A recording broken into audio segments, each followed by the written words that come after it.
اعوذ باللہ من الشیطان الرجیم بسم اللہ الرحمن الرحیم الحمدللہ الذی ہدانا لہذا وما کننا لنہتدی لولا ان ہدانا اللہ، یعنی تمام تعریفیں اللہ رب العزت کے لیے ہیں جس نے ہمیں ہدایت کی راہ دکھائی، اور اگر اللہ ہمیں اس کی راہ نہ دکھاتا تو ہم کچھ بھی کر نہ پاتے۔ اللہم صلی علی سیدنا فمولانا محمد عدد ما فی علم اللہ صلاۃ دائمۃ بدوام ملک اللہ۔ السلام علیکم ورحمۃ اللہ وبرکاتہ۔ ناظرین اکرام، آپ دیکھ رہے ہیں پروگرام کائنات اور میں ہوں اس کی میزبان سیدہ ندا نسیم۔ ہمارا یہ پروگرام خالق کائنات کی لامحدود قدرت و حکمت کو جاننے اور پہچاننے کی ایک ایمان افروز کاوش ہے، جسے پیش کرنے کی سعادت پاکستان ٹیلی ویژن حاصل کر رہا ہے۔ ناظرین کرام، گزشتہ پروگرام میں ہم نے ماحول کی اہمیت اور اس کی ابتری کا جائزہ لیا تھا۔ توازن میں جب تک یہ ماحول تھا بڑی جاں افزا تھی زمین کی فضا، اور اب حال کی یہ صورتحال ہے کہ یہ مٹی، یہ پانی، یہ آب و ہوا، بشر نے اسے کیا سے کیا کر دیا۔ ناظرین کرام، اسلام نے ماحول کو بہتر بنانے کے لیے ضابطے اور اصول مقرر کیے ہیں جن سے دنیا عالم نے بڑا فیض اٹھایا۔ ہمارے ساتھ ہمارے آج بھی وہی مہمانان گرامی ہیں، اور ماہرین کے نام میں آپ کو ایک مرتبہ پھر بتاتی چلوں۔ میرے پہلے مہمان ہیں، آپ انوائرمنٹل انجینئر ہیں، یعنی یہ بھی ان کے حوالے سے کہنا چاہیے کہ ماہر ماحولیات ہیں۔ آپ کا نام ہے شاہد لطفی صاحب۔ السلام علیکم۔ اور ان کے ساتھ حاضر و موجود ہیں department of Arabic, university of Karachi سے آپ کا تعلق ہے، ڈاکٹر احسان الحق۔ السلام علیکم۔ آپ دونوں شخصیات کو میں ایک مرتبہ پھر خوش آمدید کہتی ہوں۔ حدیث قدسی ہے ڈاکٹر صاحب کے صفائی نصف ایمان ہے۔ پھر ہم ایک اور حدیث کی روشنی میں یہ بات بھی ہم پہ واضح ہو جاتی ہے کہ درختوں کے سائے کو اور پانی کے ذرائع کو ہر طرح کی گندگی سے صاف رکھا جائے تاکہ وہ جانداروں کے کام آ سکیں، بہتے پانی کو گندا نہ کیا جائے۔ پھر اذیت دینے والی چیزوں، کانٹوں کو راستوں اور گزرگاہوں سے ہٹانے کی ہدایت کی گئی۔ یہاں تک ارشاد فرمایا کہ فوجی مارکے کے دوران بھی قدرتی ماحول اور وسائل کو نقصان نہیں پہنچانا چاہیے۔ سوال میرا یہ ہے آپ سے کہ حضور اکرم صلی اللہ علیہ وآلہ وسلم کی ان تمام احادیث کی روشنی میں ہمیں کیا سمجھنا چاہیے کہ آپ نے کتنی اہمیت دی، ماحول کو کس طرح بہتر سے بہترین بنانا ہے؟ دیکھیے، آپ صلی اللہ علیہ وسلم نے ماحول کو اتنی زیادہ اہمیت دی کہ آپ نے اس کو ہمارے عقیدے کا ایک حصہ بنا دیا۔ عقیدے کا ایک حصہ؟ جی، عقیدے کا حصہ۔ میں ان معنوں میں کہوں گا کہ حدیث ہے کہ آپ صلی اللہ علیہ وسلم نے فرمایا کہ الایمان بضع و سبعون شعبہ، کہ ایمان جو ہے اس کی 70 اور کچھ شاخیں ہیں، اور پھر آپ نے فرمایا کہ افضلها قول لا الہ الا اللہ، کہ سب سے افضل جو ہے وہ لا الہ الا اللہ کا اقرار ہے، یا لا الہ الا اللہ کہنا ہے کہ اللہ کے سوا کوئی معبود نہیں۔ پھر آپ نے یہ فرمایا کہ اسی ایمان کی 70 شاخوں میں پھر جو قریب ترین یا اس کے بعد میں آنے والی شاخ ہے وہ یہ ہے کہ راستے سے کسی تکلیف دہ چیز کا ہٹا دینا۔ اب آپ دیکھیے کہ ماحول کو کس طرح سے آپ نے ایمانیات کا حصہ بنا دیا۔ عموماً دنیا کے اندر یہ جو تصور ہے وہ یہ ہے کہ صاحب ماحولیات اور معاشیات اور یہ دیگر میدان ان کے ماہرین کا کام ہے، اور انبیاء جو ہیں ان کا مقصد تو صرف عبادت کی تعلیم دینا ہے اور اللہ سے جوڑنا ہے۔ لیکن آپ نے یہاں پر ایمان کو اور راستے سے کسی تکلیف دہ چیز کو ہٹا دینا، اس کو ایمان کا حصہ بتا دیا۔ تو اس سے اندازہ کیا جا سکتا ہے، اب ایک شخص ہے کہ جو نماز کا پابند ہے، لیکن اگر وہ ایک انسان کو تکلیف پہنچاتا ہے تو اس کی یہ نماز اس کے لیے کوئی فائدہ مند نہ ہوگی، کیونکہ حقوق العباد کی اہمیت حقوق اللہ سے بھی کہیں زیادہ ہے۔ حدیث میں جیسے آتا ہے کہ ایک عورت جو ہے وہ اس وجہ سے جنت میں چلی گئی، جنت کی مستحق ہو گئی کہ اس نے ایک بھوکی بلی کو کھانا کھلا دیا تھا، یا ایک اس کو پانی پلا دیا، یا اس کی جانور کی اس نے جان بچا دی، تو دخلت امرأۃ فی حرۃ الجنہ، کہ وہ جنت میں چلی گئی۔ تو اس سے یہ معلوم ہوا کہ آپ صلی اللہ علیہ وسلم کی تعلیمات میں عقیدہ اور ماحول، انسان کے لیے جو چیزیں تکلیف کا باعث ہیں ان کو انسان سے دور کرنا، اور خود انسانوں ہی پر نہیں بلکہ جانوروں پر بھی رحم کرنا، اور جانوروں کو بھی پانی پلانا اور ان کی بھوک کو رفع کرنا، یہ بھی در حقیقت انسان کی نجات کا باعث ہے۔ تو اب آپ دیکھیں کہ کس طرح سے یعنی آپ نے ان سب چیزوں کو جمع کیا۔ عمل صالح میں آپ نے بہت سی احادیث کی کتابیں ہیں، جس میں الترغیب و ترہیب مشہور کتاب ہے، اس میں ایک پورا باب ہے اس پر کہ کس طرح سے آپ نے درخت لگانے کی اہمیت کو واضح کیا، اور یہ فرمایا کہ اپنے نیک اعمال کو جاری رکھو، یہاں تک کہ اگر تم اپنے مرنے سے پہلے کوئی درخت لگا سکتے ہو تو وہ بھی لگاؤ، جی، چاہے اس کو پھلتا پھولتا بڑھتا ہوا ہم نہ بھی دیکھ سکتے ہوں، تو ہمارے آنے والی نسلیں، ہمارے آنے والے ماحول پر اس درخت کے بہترین اثرات ہوں گے، تو اس کا اجر بھی ہمیں ملتا رہے گا۔ آپ نے یہ بھی فرمایا کہ جو شخص کوئی بھی نیک عمل کرتا ہے اور اس کے نیک عمل کے نتیجے میں لوگ استفادہ کرتے رہتے ہیں اس کے بعد بھی، تو اس کا ان کو بھی اجر ملے گا جو استفادہ کر رہے ہیں، لیکن یہ پہلا شخص جی، جس نے اس نیکی کی، اس خدمت خلق کی بنیاد ڈالی تھی، تو یہ قیامت تک اس اجر کے اندر شریک ہوگا۔ ماحول کے بارے میں جو قوانین بنائے گئے ہیں ان پہ عمل درآمد کی کیا صورتحال ہے؟ دنیا بھر میں یہ ہے کہ دیکھیں قوانین انٹرنیشنلی آ رہے ہیں، اور پاکستان پہ بھی اس کی کافی حد تک لاگو ہوتی ہیں۔ انٹرنیشنل کچھ قوانین ہیں، لوگ اس پہ بیٹھتے ہیں، ہر سال ملتے ہیں، اور کچھ گائیڈ لائنز ہوتی ہیں جو نیشنز کو دی جاتی ہیں۔ اس میں مختلف قسم کے جو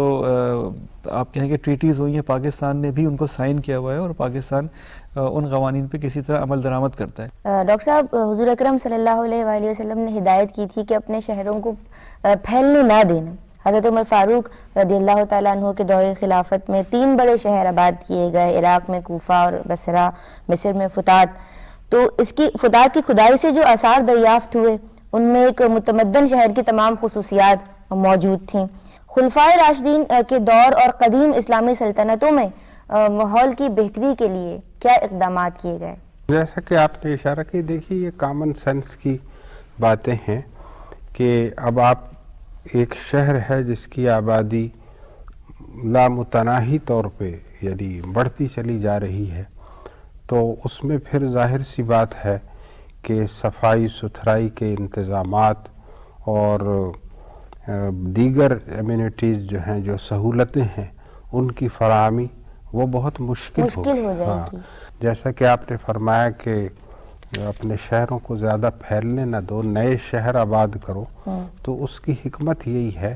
کہ نئے شہروں کی آباد کاری سے آپ جو ہیں آسانی سے نئے سرے سے پلاننگ کر سکتے ہیں، اور وہ تمام بنیادی سہولتیں جو ایک شہر کی ضرورت ہیں وہ مطلب ہے کہ فراہم کی جا سکتی ہیں اس شہر کے اندر، جبکہ ایک ہی شہر میں وہ ساری ہی سہولتیں فراہم کرنا بہت مشکل ہو جاتا ہے۔ یعنی ایک ہی شہر کو پھیلانے سے بہتر ہے کہ نئے شہر آباد کیے جائیں، نئے شہر آباد بجائے اس کے کہ آپ وہ ایک ہی شہر پھیلائے جا رہے ہیں۔ ٹھیک ہے، ماحول کی بہتری کے لیے شاہد صاحب کئی تنظیمیں دنیا میں کام کر رہی ہیں، کچھ ان تنظیموں کے حوالے سے بتائیے، کچھ ان کے کاموں کی تفصیلات ایسے ہمیں آگاہ کیجیے۔ مختلف نوعیت کی تنظیم ہے، انٹرنیشنل لیول پہ کچھ تنظیمیں کام کر رہی ہیں جن کا مین مقصد یہ ہے کہ ایک تو ٹیکنالوجیکل سپورٹ پرووائڈ کرنا ان ممالک پہ جہاں پہ نہیں ہے، ڈیولپنگ کنٹریز میں۔ اس کے علاوہ جیسے یونائٹڈ نیشنز کی تنظیم ہے، UNEP بڑی تنظیم ہے، انوائرمنٹ پروٹیکشن کے حوالے سے. اور این جی اوز کچھ نان گورنمنٹ آرگنائزیشن جو ہوتی ہے انٹرنیشنل لیول پہ, international union for conservation of nature IUCN بڑا ایک ادارہ ہے, ایک وائلڈ لائف کے اوپر جو کام کرتا ہے WWF, یہ دنیا بھر میں کام کر رہے ہیں آپ کی جو بایو ڈائیورسٹی ہے اس کی پروٹیکشن کے لیے.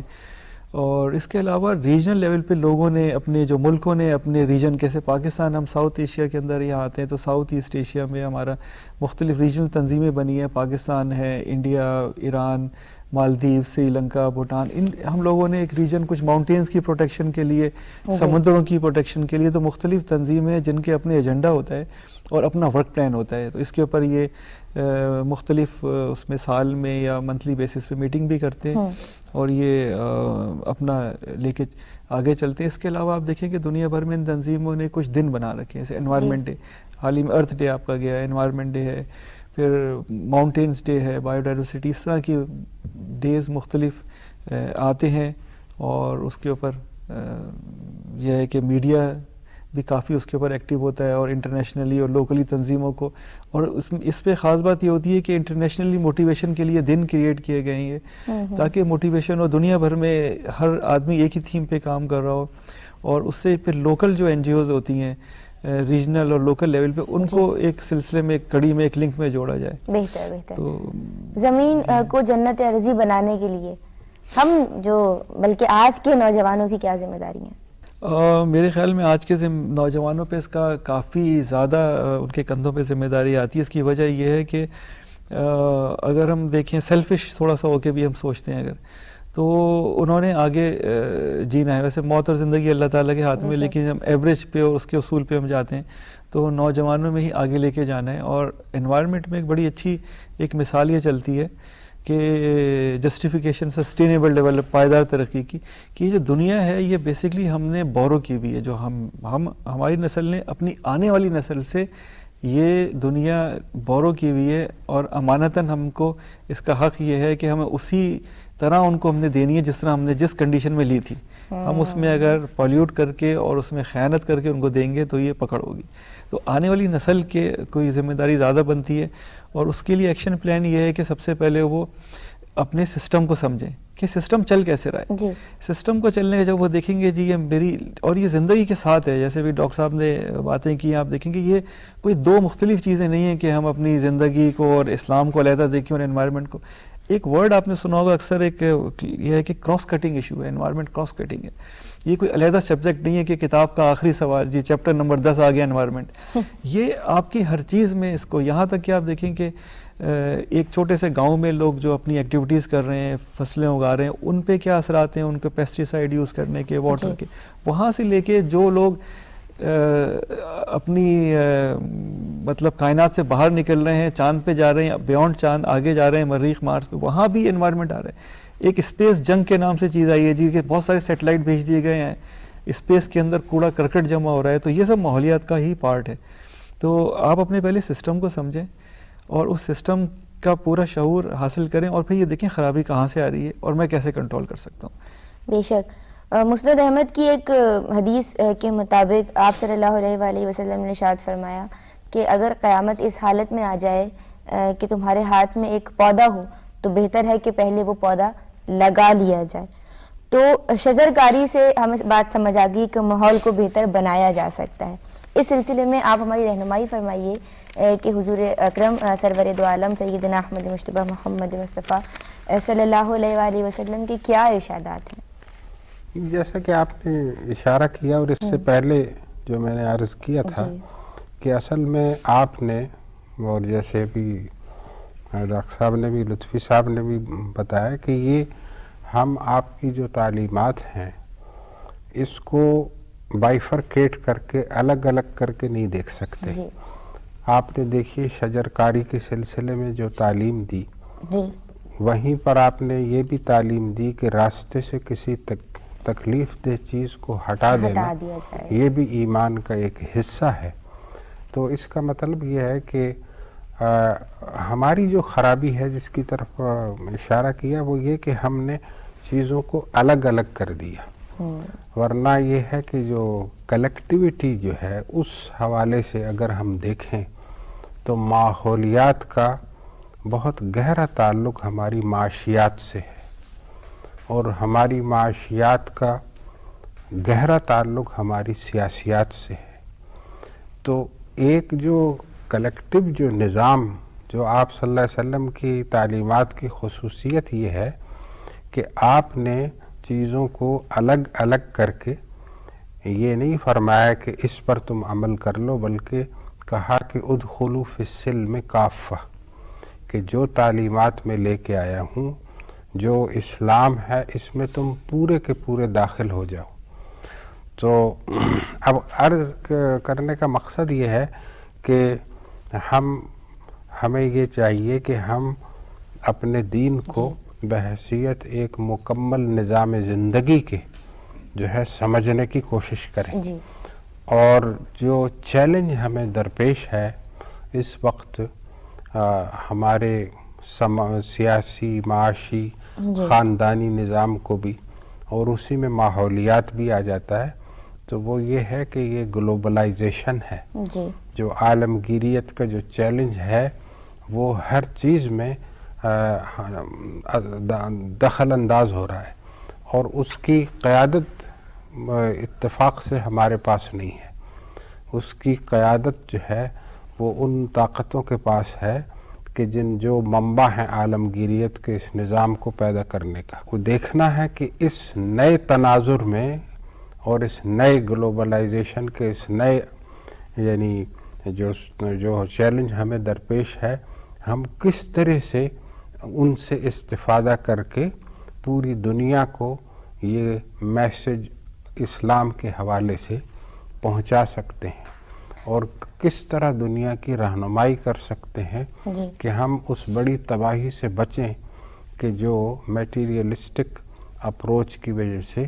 یہ پوری دنیا کو جو ریسیشن کا اور یہ ماحول کے مسائل ہیں، یہ ہمیں سامنا زیادہ سیویئر اس لیے ہے کہ ہم بے وسیلہ ہیں، لیکن جو باوسائل قومیں ہیں اس وقت، ان کو بھی یہ اس وقت بہت بڑا چیلنج درپیش ہے، ماحولیات کا بھی اور معاشیات کے میدان میں بھی، اور دیگر بہت سے جو زندگی کے گوشے ہیں۔ ٹھیک ہے لطفی صاحب، پروفیسر وینگری متھائی کو 2004 میں امن کا نوبیل انعام دیا گیا شجرکاری کے حوالے سے جو انہوں نے مہم چلائی تھی، تو ہم اس مہم کی تفصیلات جاننا چاہیں گے۔ جی، وینگاری میوٹا متھائی جو تھیں کافی فیمس رہی ہیں افریقہ میں یہ، اور بیسیکلی انہوں نے 1970 کی دہائی میں انہوں نے ایک موومنٹ شروع کی۔ یہ basically environmental and political activist رہی ہیں وہاں پہ، اور 1970 میں انہوں نے ایک موومنٹ شروع کیا گرین بیلٹ موومنٹ کے نام سے، جس کی شجرکاری، اس میں درخت اگانا، اور اس کے ساتھ ساتھ وومن رائٹ کے اوپر انہوں نے وومن رائٹس اور شجرکاری اور سسٹینیبل ڈیولپمنٹ، اس پہ انہوں نے کافی کام کیا۔ افریقہ میں آپ دیکھیں کہ وہاں پہ ڈیفارسٹیشن ایک بہت بڑا ایشو ہے، اور یہ جو شجرکاری کی مہم ہے یہ ہماری خوراک سے، فوڈ سیکورٹی سے بہت زیادہ لنک ہے، اور اس سے لائیولیہڈ بھی ایک طرح سے جو معاشیات ہے اس کی جڑی ہوتی ہے انسان کی۔ تو انہوں نے خاص کر خواتین کے حوالے سے اور ان کو امپاور کرنے کے لیے اور اس میں شجرکاری کو شامل کرتے ہوئے اتنی بڑی مہم کا آغاز کیا کہ کچھ عرصے بعد ہی ان کو 1986 میں آپ دیکھیں کہ وہاں پہ ان کو رائٹ لائیولیہڈ ایوارڈ ان کو دیا گیا۔ اس کے بعد یہ یونائٹڈ نیشنز میں اور دوسرے فورم کے اوپر یہ پہچانی گئیں، فنڈنگ ان کو ملی، اور ان کا جو گرین بیلٹ موومنٹ تھا نہ صرف کینیا میں رہا، یہ کینیا سے باہر نکل کے یہ کوئی 15-20 ممالک میں پھیل گیا، اور یہاں تک کہ ان کو 2004 میں ان کو ایوارڈ دیا گیا پیس کا نوبل، اس میں environment, sustainable development, resource, natural resource کی پروٹیکشن کے اوپر ان کو دیا گیا۔ اور یہ ہے کہ یہ منسٹر بھی رہی اپنے ملک میں، تو اتنا ان کا کام تھا کہ اسسٹنٹ منسٹر فار انوائرمنٹ رہی ہیں 2 سال تک۔ تو انفارچونیٹلی شی ڈائیڈ ان 2011، ان کو کینسر کی وجہ سے ان کی ڈیتھ ہوئی۔ لیکن انہوں نے جو گرین بیلٹ موومنٹ شروع کیا ہے تو وہ کافی حد تک مطلب وہ ایک نیٹ ورک بن گیا ہے، اور اس میں یہ ہے کہ افریقہ کے کافی ممالک اس کے ساتھ مل گئے، اور وہ یہ کہ اپنے سسٹینیبلٹی، اپنے ہی، یہ نہیں کہ آپ نے ریسورسز کہیں سے جنریٹ کرنے، یا لوگوں کو گراس روٹ لیول پہ جا کے انہوں نے اس کی تعلیم دی کہ آپ کو امپاور کیسے ہونا ہے، آپ نے اپنی جو ماحول ہے اس کو خود کس طرح سے آپ اس کو پروٹیکٹ کرنا ہے، کس طرح سے کنزرو کرنا ہے آپ نے۔ جی ڈاکٹر صاحب، ماحولیاتی ابتری پہ اسلامی تعلیمات پہ عمل پیرا ہوتے ہوئے کس طرح قابو پایا جا سکتا ہے؟ ماحولیاتی ابتری میں دونوں باتیں ہیں، جیسا کہ میں نے آپ نے کہا، آپ سے عرض کیا تھا کہ ایک تو یہ کہ ہم اپنی سوچ کو اور اپنے ذہن کو اس پازیٹیونیس جو ہے، مثبت انداز سے جو ہے وہ متحرک کریں کہ ہم زیادہ سے زیادہ مثبت طور پر سوچیں گے، انسان کی فلاح کے لیے، اس کی بھلائی کے لیے سوچیں گے، جی اور نیگیٹیوٹی جو ہے، جو منفیت ہے، اس سے بچنے کی پوری کوشش کریں گے۔ پھر وہی بات ہے کہ مایوس نہیں ہونا چاہیے، مایوس نہیں ہونا۔ اور یہ بھی ہے کہ مایوسی کفر ہے، گناہ ہے۔ ٹھیک ہے ڈاکٹر صاحب، گویا آج ہم نے آپ کی گفتگو سے یہ جانا کہ اسلامی تعلیمات پر عمل پیرا ہونا ہے اور ماحولیاتی آلودگی پر قابو پانا ہے، اور ٹھیک ہے ہم تھوڑا سا بہک گئے ہیں لیکن مایوسی نہیں کرنی، اور اسلامی تعلیمات کی روشنی میں ہمیں اپنے مستقبل کو، اپنے فیوچر کو، اپنے ماحول کو بہتر سے بہترین بنانا ہے۔ آپ دونوں شخصیات کی میں بہت مشکور و ممنون ہوں کہ آج بھی ماحول کے حوالے سے آپ دونوں نے ہمارے سوالات کے بہت مدلل جوابات دیے۔ بہت شکریہ آپ دونوں کی آمد کا۔ ناظرین کرام، اسی کے ساتھ ندا نسیم کو پروگرام کائنات کے آج کے ایپیسوڈ سے اجازت دیجیے۔ آج بھی ہم نے ماحول، بلکہ آج کے ایپیسوڈ میں، پچھلے ایپیسوڈ میں ہم نے ماحول کی اہمیت اور اس کی ابتری کا جائزہ لیا تھا۔ آج ہم نے کوشش کی کہ اسلامی تعلیمات پہ عمل کرتے ہوئے اور موجودہ دور کی کیا ضروریات ہیں ان کو دیکھتے ہوئے اپنے ماحول کو کس طرح سے بہتر بنانا ہے، اس حوالے سے کئی احادیث بھی ڈاکٹر صاحب نے ہمیں بتائیں، ہمیں سنائیں، اور شاہد لطفی صاحب نے بھی اپنے طور پہ ہمیں بہت انفارمیشنز آج دی ہیں۔ ہمیں آج کی جو گفتگو رہی اس سے ہم سب نے بہت کچھ سیکھا ہے۔ کہنا صرف اتنا ہے کہ زمین خاموش نظر آ رہی ہے،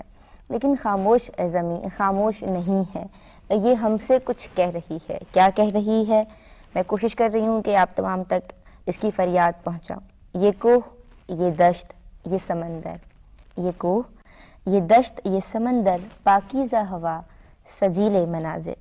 پاکیزہ ہوا، سجیلے منظر، خشکی کے یہ بے شمار باسی، خشکی کے